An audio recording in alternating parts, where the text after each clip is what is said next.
High বন্ধুরা, তোমরা সবাই কেমন আছো? আশা করছি সবাই ভালো আছো, কিন্তু আমি খুব একটা ভালো নেই। কারণ আমার বাড়ির 4-5 জন সবাই বাইরের কাজে চলে গেছে।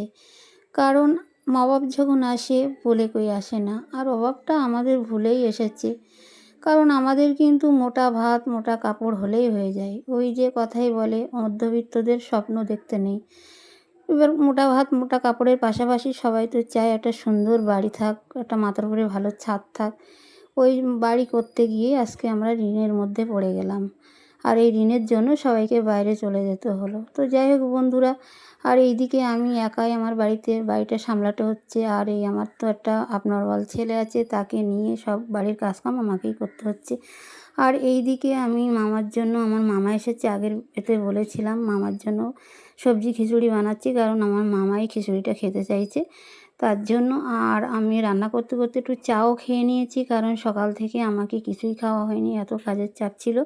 আর এই দিকে আমার খিচুড়িটাও রান্না হয়ে গিয়েছে, তারপরে মামাকে একটু খাইয়ে দিলাম। আর খিচুড়ির সঙ্গে ছিল একটু ডিম ভাজা আর পাঁপড় ভাজা। আর মামা তো ক্যামেরার সামনে আসতে চাচ্ছে না, তার জন্য মামাকে ক্যামেরায় দেখাতে পারলাম না। আর খাওয়া দাওয়ার পরে তারপরে কিছু যা বলছে চলো খেজুর পাড়তে যাই, তাই কিছু খেজুর পেড়ে নিচ্ছিলাম। আর এই খেজুর গাছটা আমার শ্বশুরমশাইয়েরই গাছ, ছোটো শ্বশুরমশাই। আর এই খেজুরটা খুবই মিষ্টি হয় ও টেস্টি, তো তার জন্য সবাই এই খেজুরটা ভীষণ পছন্দ করে। আর আমি খেজুরটা নিয়ে বাড়ি চলে এসে ভালো করে ধুয়ে নিয়েছি, নিয়ে এখানে দেখো সবাইকে আবার দিয়ে দিচ্ছি। আর খেজুর আমার খুব একটা পছন্দ নয়, কিন্তু বছরের ফল তো একটা না খেলে নয়, তাই খেয়ে নিচ্ছি। আর এই খেজুর আমাদের এই প্রথমই খাওয়া হচ্ছে এবছরে। আর খেজুর তোমাদের কার কার পছন্দ আমাকে কমেন্টে জানিও।